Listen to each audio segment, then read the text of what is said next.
So just a quick kind of explanation of what Cofense is. So if you know Fish Me from former years, we originally started in 2007.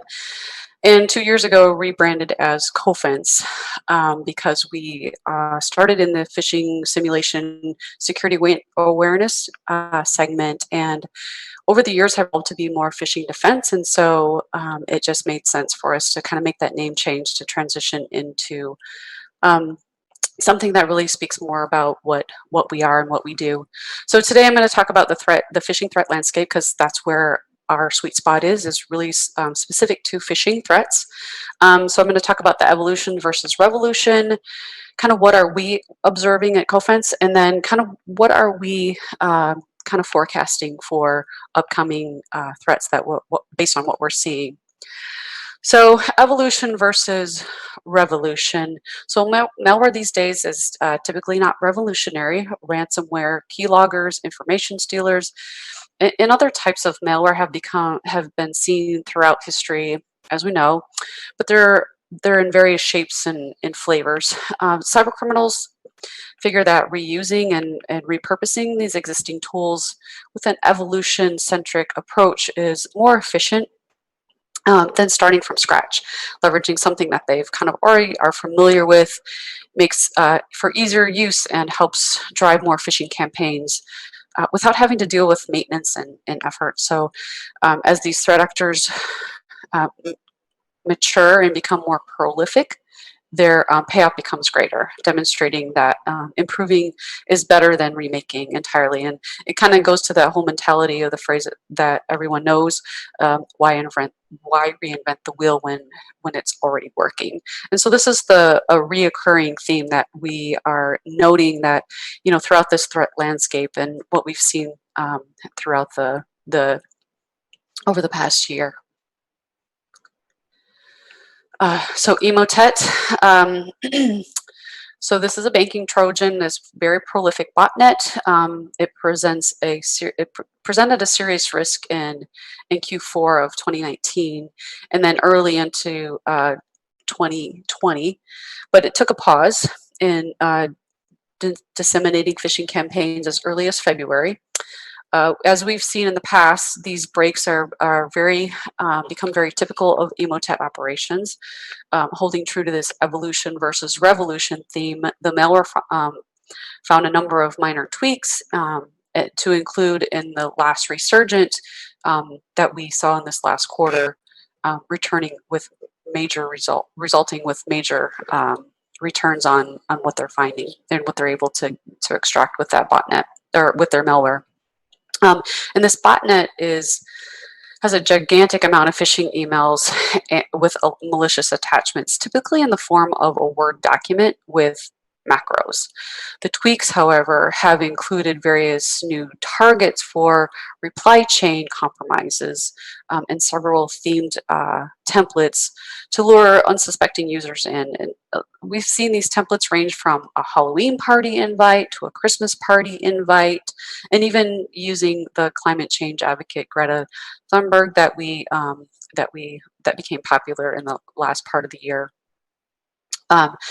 With more than 19 million unique recipients received in the Emotet phishing,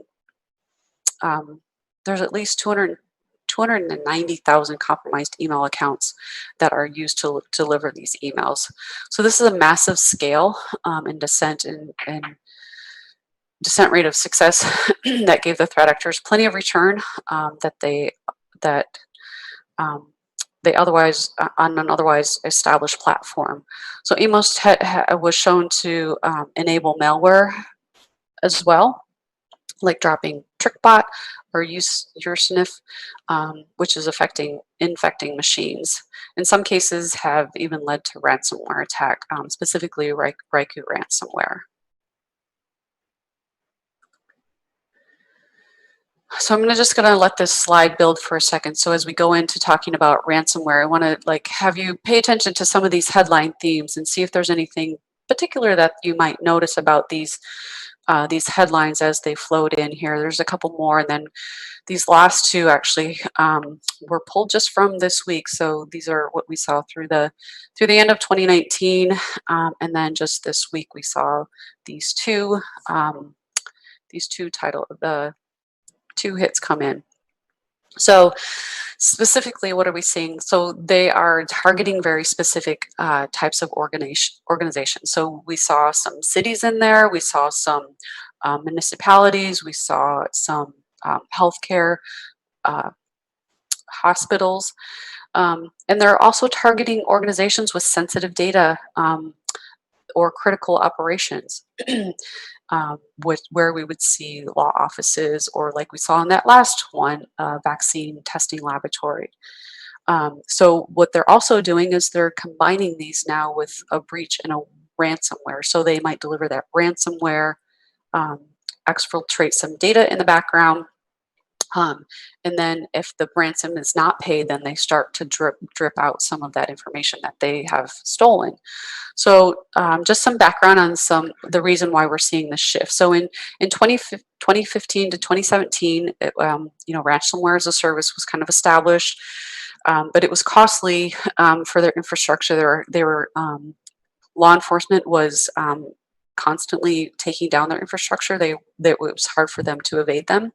And so they found that if they were more targeted and honed into their infrastructure a bit more, that they were able to get a better ROI and charge for their ransomware.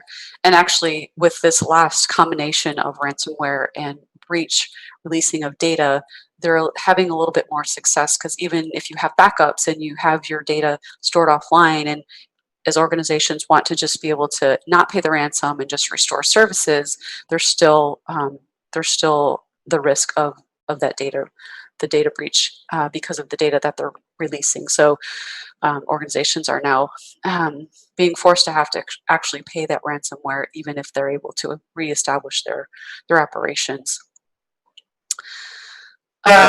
So the most prevalent malware delivery mechanisms that have held fairly consistent over the last year, the average volume indicates that prevalence of each delivery mechanism and phishing campaigns. What we're seeing is CVE 2017 1182 and 2017 8570 delivering a lot of these exploits. The threat actors continue to live off the land, abusing these features and leveraging trusted resources to deliver this malware. Often these features are established to conduct efficient business operations and can simply not just be disabled for organizations without negatively impacting them and their business. We also see trusted file sharing platforms such as OneDrive and Dropbox delivering malware. And if you remember what I talked about in when we talked about Emotet, that it was using a Word document with a macro enabled. And when we see Emotet start to ramp back up, then we see a spike in those office macros.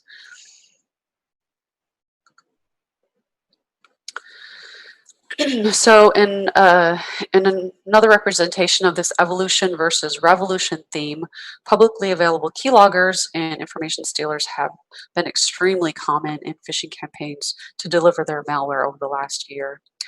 In the last quarter, the 404 keylogger found a foothold in the phishing landscape, ramping up the activity and becoming more popular among threat actors. Typically, malware families such as FormGrabber, Hawkeye, and Agent Tesla have dominated the landscape with little competition, but now we're continuing to see this keylogger take some of that dominance from them. Some of these malware families have anti-analysis mechanisms, geo-checks, and other technical controls to avoid detection and to ensure that they're able to have a successful attack. The 404 keylogger added a few new recent features, going back to that revolution and evolving, like using pastebin to exfiltrate logs from infected machines, enabling a greater degree of anonymity. and low maintenance, thanks to the fact that the threat actors do not need to have an established infrastructure to be able to receive the information. And at the bottom, you can see some of the most common malware families that we're seeing. So, what is it that what are we forecasting to see in this as we continue into this year? So, Windows 7 end of life is like to result in new malware and exploits. So, Microsoft chose to no longer actively support this operating system, which increases the risk that organizations are faced by not being able to having patches available and to be able to deploy and keep those systems secure. So similar to what we saw with Windows XP in 2014, when that was end of life, threat actors are going to want to leverage some of that same unpatched vulnerabilities to create new malware and exploits, and kind of goes back to what we saw with the 11882. So targeted ransomware, as I kind of talked about in that ransomware slide, we think that will continue to be targeted and increase, as I said, with the coupling of the breach versus the attack and dripping out that exfiltrated data. And they're going to target those sensitive organizations where they have personal data or they have PII that organizations need to protect. And once it's public, then it's then now they're dealing with the data breach at the same time as dealing with this ransom attack. So the fact that they're going to have to pay those ransoms to be able to stop that data leakage from happening. And then lastly, Emotet. Emotet has been quiet since early February, but those lulls are not unusual for Emotet. This threat actor operating this botnet tends to go quiet, make some changes, retool, maybe do a little bit of testing, and then we'll have to see how that retooling behaves as that botnet then starts back up again. And based on what we've seen in the past, and lack of any indication of what the adversary group has been, I'm sorry, based on history and lack of any indication that the adversary group has been arrested, we expect to see Emotet disseminating phishing campaigns again in the near future.